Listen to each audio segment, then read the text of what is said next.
শীতকালেও দক্ষিণ করিমগঞ্জের রাস্তায় জল, ভোট বয়কটের হুমকি, চলছে প্রচণ্ড শুকনোর মরশুম। আর এই শুকনোর মরশুমে পূর্ত সড়কে হাঁটু জল পার হয়ে ছাত্রছাত্রীদের স্কুলে যেতে হচ্ছে। কথাটা শুনতে অনেকটা অবিশ্বাস্য মনে হলেও এটাই সত্যি। দক্ষিণ করিমগঞ্জ বিধানসভার এলাকা অর্থাৎ বিধায়ক সিদ্দেক আহমেদের সমষ্টির কালীগঞ্জ সংলগ্ন খাগাইল বালিয়া রাস্তার বেহাল দশা দেখলে আপনি আঁতকে উঠবেন। কেননা এই শুকনোর মরশুমে খাগাইল বালিয়া সংযোগকারী সড়কটিতে বর্তমানে হাঁটু জল। তবে বর্ষার মরশুমে এই রাস্তার কি দশা হতে পারে তা হয়তো ভাবান্তর। এভাবে বছরের পর বছর ধরে এই এলাকার হাজার হাজার মানুষ প্রতিনিয়ত নরক যন্ত্রণা ভোগ করে আসছেন বলে অভিযোগ। সবথেকে দুর্ভোগের শিকার হচ্ছেন স্কুলের ছাত্রছাত্রীরা। ডিসেম্বর মাসে হাতে চপ্পল নিয়ে স্কুলে আসতে হচ্ছে ছাত্রছাত্রীদের। নেতা মন্ত্রীদের কাছে এর থেকে আর কি লজ্জা হতে পারে?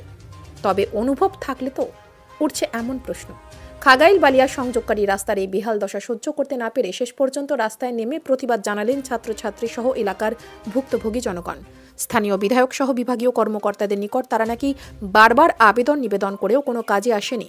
তবে অনতিবিলম্বে সংশ্লিষ্ট রাস্তার কাজ না হলে 2024-এর লোকসভা ভোট বয়কটের হুঁশিয়ারি দিলেন স্থানীয় জনগণ। বিস্তারিত দেখুন নিউজ অবিকলে। আরকেনগর ব্লকর একদম লাস্ট সীমা প্রায় আমরা হয়ে একটা গ্রাম আছি, প্রায় 25,000 মানুষ আছে। এই রাস্তা দিয়ে আমরা যাতায়াত ব্যবস্থা আর কোনো ব্যবস্থা নাই। আমরা বর্ষা সিজনও বা যে কোনো সিজনও এইভাবে আমরা মানে বিপদগ্রস্ত। আমরা স্কুলেও হরুতা আওয়া যাওয়া করতে হইলে প্রায় 3-4টা প্রতিষ্ঠান আছে। এইভাবে তারা মানে গাড়ায় বই পুস্তক এটা মানে পুরা লইয়া স্কুলে যাওয়ার উপক্রম সবসময় থাকতে পারে না। রাস্তা বিজিয়া নষ্ট হয়ে যায়, বই আবার ঘুরিয়া বাইরে যেতে লাগে। এইরকম রাস্তার মানে গাটা কয়েকটা আরো আছে। ওখন ডিসেম্বরের সময় এই অবস্থা, পুরা বর্ষার সিজনও কি অবস্থা এটা আপনারা বিবেচনা করবা। আর পুরাটা রাস্তা এইভাবে বরবাদ হয়ে গেছে।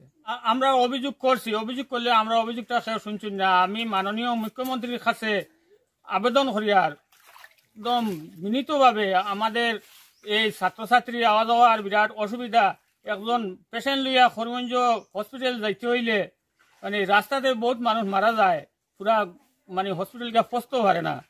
আমি মাননীয় মুখ্যমন্ত্রী মহোদয় বা পূর্ত বিভাগের যে মন্ত্রী আছেন তার কাছেও আর জেলা প্রশাসন মহোদয়কে দৃষ্টি আকর্ষণ করছি যে আমরা রাস্তাটা অতি সত্বর আমরা রাস্তাটা ঠিক করিয়া। সামনে লোকসভা নির্বাচন আছে, নির্বাচনের আগে আমরা এই রাস্তাটা অতি সত্বর ঠিক করে দিবার লাগিয়া আমি আবেদন করছি। আর যদি আমরা রাস্তাটা ঠিক হয় না তাহলে আমরা তো অতীতে বহুত ভোট দিছি, আর আগামীতে আমরা ভোট দিবার কোনো মনও নাই আর ইচ্ছাও নাই। আমরা ভোট দিয়াও যেরকম হয় না দিয়াও ওরকম আমরা বয়কট করিয়া বোয়ার চেষ্টা করব। কোনো মানুষ যাতায়াত করবার মতো রাস্তা নাই, কোনো গাড়ির রোটেশন নাই। এমনি বাইরিয়া গেলে বাজারে শহরে বাড়াইতে হইলে হাটিয়া বাইরইতে লাগে। আর বেমারি আজারের কোনো গাড়ি রাত্রে নিশা খুব কষ্ট হয়, গাড়ি তল লাগি যায়। বিশেষ করিয়া এখন আমরা মনস্থ করছি যে দক্ষিণ করিমগঞ্জের বিধায়কও বহুতবার তানে অনুরোধ করা হয়েছে এই রাস্তার দিকে তাই কোনো লক্ষ্য দিন না। এখন আমরা মনস্থ করছি যে আগামী লোকসভা ভোটে আমরা ভোট না দিয়া ভোট বৈঠক করব।